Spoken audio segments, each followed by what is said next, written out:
Isn't it interesting that when you take this healing break, you realize that your nervous system kind of calms down? Like you're not in this constant state of alert. Now, the crazy part is that this constant state of alert is trauma, is actual trauma. But because if you were raised in a trauma in a family dynamics where trauma was part of the dynamics, like always drama and like arguments, and you have to stand up for this person, and you have to, like, a lot of us empaths, we have to like balance the energies, right? Like you have to, like, it's as if you're holding down the fort, like you're doing this all the time. Like you're like, okay, everything calm down, bring joy to the environment, bring joy, like over exaggerate in your happiness, over exaggerate in your joy, or like your peace, you're like wanting peace, you completely oppress that emotion internally, and you want to just constantly give peace to everybody, the environment. Oh God, I hope mom and dad are like, let me be funny so that they can, like, get off each other's case. Let me be more smarter and more intelligent. Let me be more mature. It's like you have to manipulate yourself so much to hold the energy, or to like bring it into a more neutral zone so that you can breathe, right? But this is what you're used to doing your whole life, helping all the time, helping the energies, helping other people feel better, speaking up for somebody, right? Feeling like, oh, this person isn't speaking up for themselves, I have to speak up for them. So you're constantly in this fight, flight, or freeze. Your nervous system is constantly aware and alert. You have to notice every movement that comes out of like this person and their eye blinking here and eye blinking there, which is all great because it really attunes your intuition very highly. So like you have the intuition and you have the humanness that is very alert and observant. It was like a magnificent teaching mechanism. However, and then we go into like, okay, healing myself. I got to do it. Got to fix it. All the spiritual teachings everywhere. Got to do it. Right. And everyone's saying the same thing. Like, do it this way, do it that way, spirituality, and go here, and this is the way. It's always so like, it's so boxed in. It's so boxed in, and it's so not free in any way. But because we're used to being always like this, always alert, always aware, always fixing, when there's nothing to fix in our environment outside, we're like, well, then I've got to fix me. Right. And there's all the spiritual things. Let me figure it out. Let me pour this energy somewhere. And when you stop the healing, you're going to feel really bored. You're going to feel bored and kind of like purposeless, and nothing really excites you. And this is the crazy part. Nothing is exciting you because the way that you were excited before had to be in a state of emergency. It was like really high highs, and so my camera cut, so had to delete some files. Oh God, what was being said? So yes, it's like, yes, you get those really high highs and really low lows. So just the natural way of being is kind of unknown to your system. You start to look for things that give you that high, to only recognize that after you stop this whole healing journey and trying to figure out what's wrong with you and trying to fix everything within you and fix everything within everyone else and shedding your light for everyone else and pouring your light on everyone else and all that language that's just like depleting, because this is what we know. This is so familiar. This was what we had to do to survive our childhood. But we don't need it now. That's the crazy part. We don't need it. We don't need to do that anymore, right? But we look for it because it feels dead any other way. It feels boring. It feels like pointless to not do that.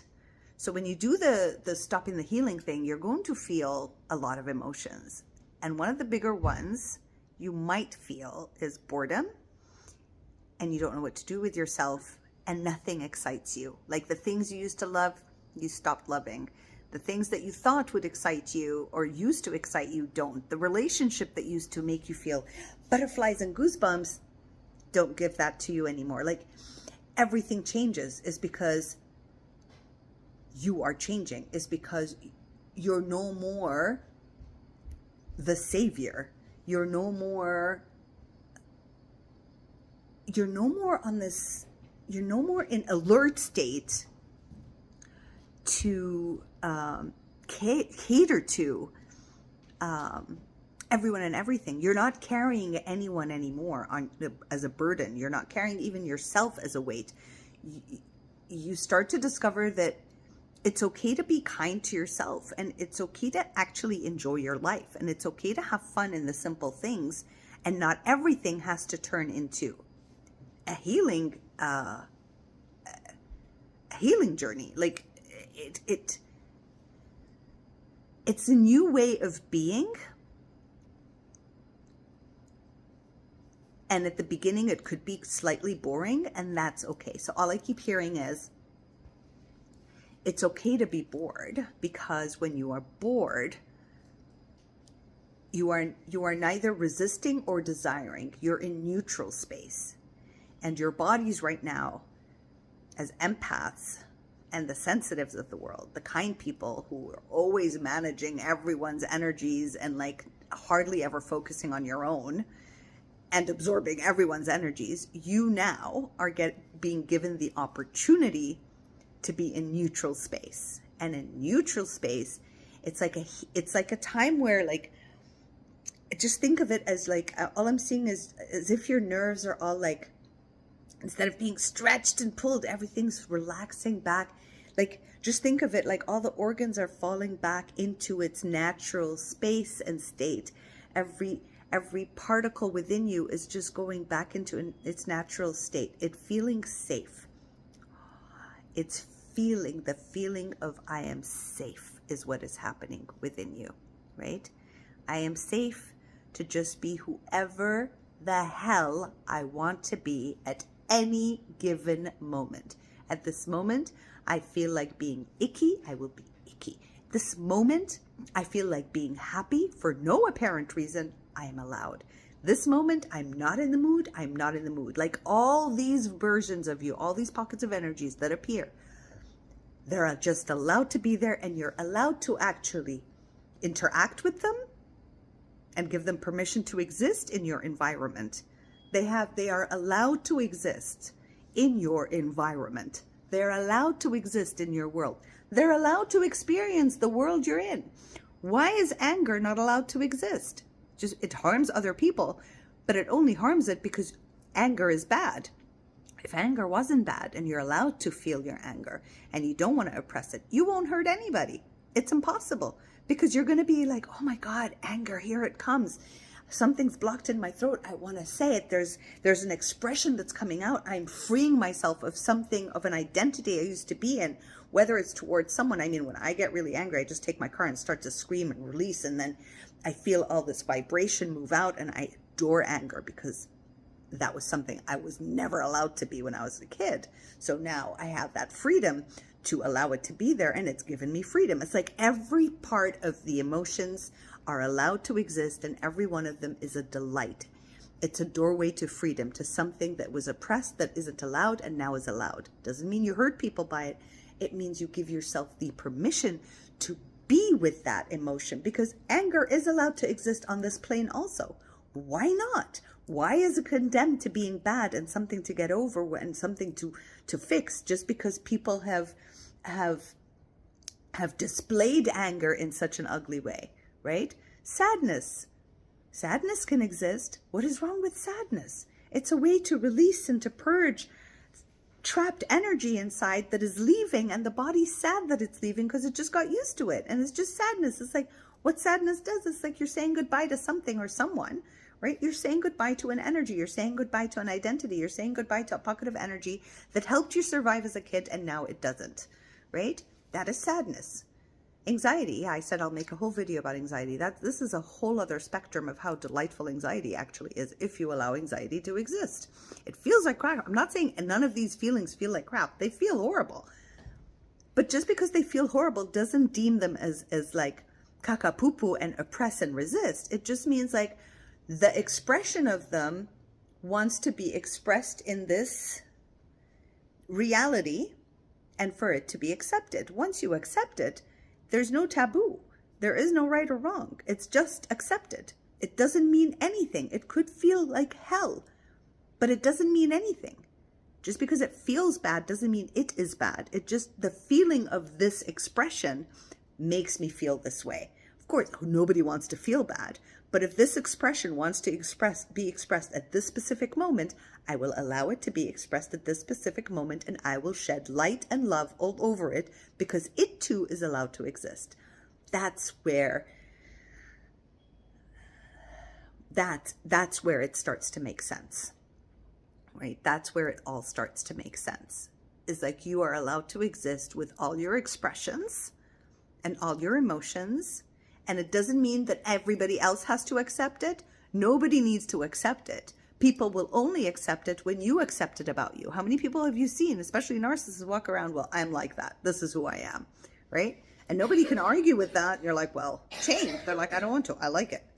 And it's for you to walk around like that. When I found out that I'm an anxious attachment style a few years ago, I was like, when I read about it, I was like, oh my God, I hate being this person. I don't want to be this person. I went through this gunk. And then I was like, you know what? I'm going to walk around with my head held high and I'm going to be like, I'm an anxious attachment. This is the way I know how to love and be loved. I'm an anxious attachment. I need to be with somebody who gets it or is like that because that's the way I love. And honestly, after I completely accepted it, I don't even know if I'm anxious attachment or not, and it doesn't even matter anymore. But it's like I wasn't in defiance of it. It wasn't like a bad thing. Like, oh, it's so bad that you're anxious attachment. You need to just be normal. Who came up with normal? Is there anyone normal? You know? For me, according to me and what I understand, and now I'm just hearing it so clearly, normal is a robot.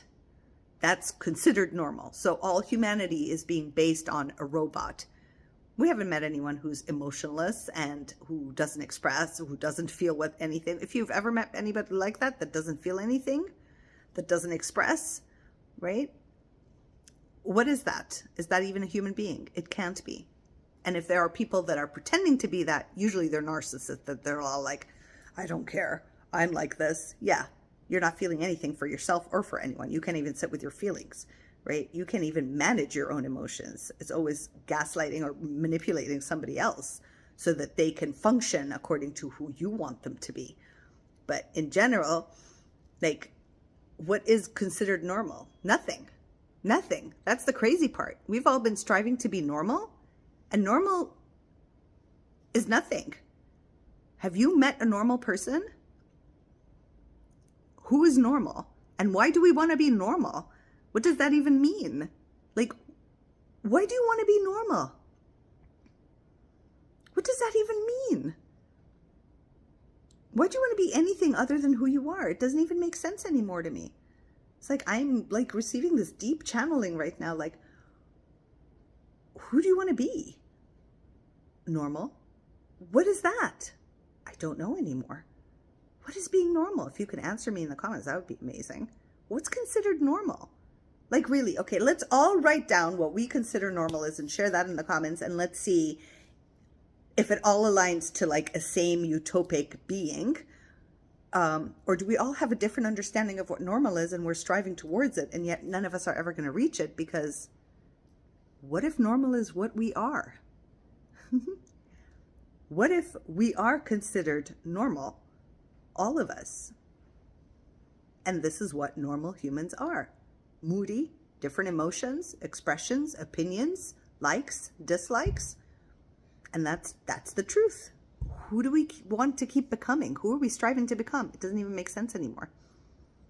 I gotta go sit with this. All right. I love you all. Take care. And if you want to support our channel, we have Buy Me a Coffee. You can find that in the description. Love you.